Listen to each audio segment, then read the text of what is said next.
ایک دفعہ کا ذکر ہے کہ حضرت موسیٰ علیہ السلام کو اللہ تعالیٰ نے حکم دیا کہ سمندر کی طرف جاؤ، وہاں 3 کشتیاں ڈوبنے والے ہیں۔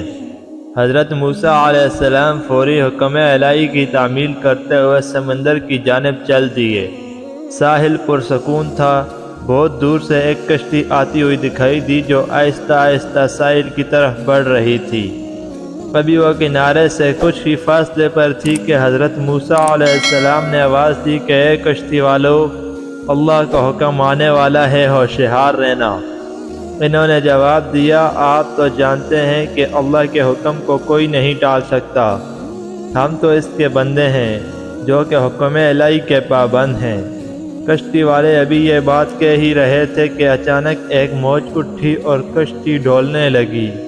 سوار اپنے آپ کو بچانے کی کوشش کرنے لگے، اتنے میں ایک اور زبردست موج آئی اور کشتی کو اپنے ساتھ بہا کر سمندر کی تہہ میں لے گئی۔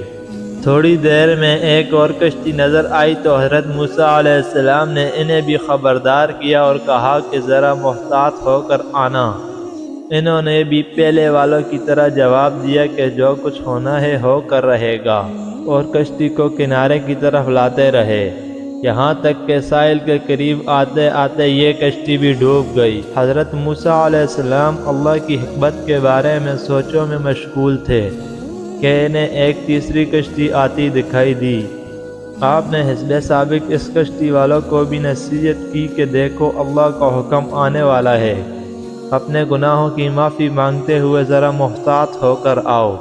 انہوں نے جواب میں کہا کہ اے اللہ کے نبی، جس طرح آپ سچے ہیں اس طرح اللہ کا حکم بھی اٹل ہے، اسے کوئی نہیں بدل سکتا، لیکن اللہ کی رحمت بھی تو ہے، ہم اس کی رحمت سے کیوں مایوس ہوں؟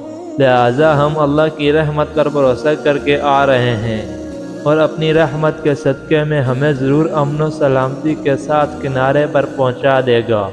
کشتی والوں کا یہ جواب سن کر حضرت موسیٰ علیہ السلام خاموش ہو گئے۔ جب کشتی بحفاظت کنارے آنے لگی تو اللہ کے پیغمبر سوچنے لگے کہ اللہ نے 3 کشتیاں ڈوبنے کا فرمایا تھا تو 2 ڈوب گئی، لیکن تیسری سلامتی کے ساتھ کنارے آ لگی ہے، یہ کیسے بچ گئی؟ ارشاد باری تعالیٰ ہوا کہ اے موسیٰ، آپ نے سنا نہیں کہ تیسری کشتی والوں نے کیا کہا؟ انہوں نے میرے حکم کو تسلیم کیا تھا، میری رحمت کو آواز دی تھی، اور اس پر پورا توکل اور بھروسہ بھی کیا تھا، تو اس لیے یہ کشتی میری رحمت کے طفیل بچ گئی، کیونکہ جو بھی میری رحمت کا طلبگار ہوتا ہے میں اسے نا امید نہیں کرتا۔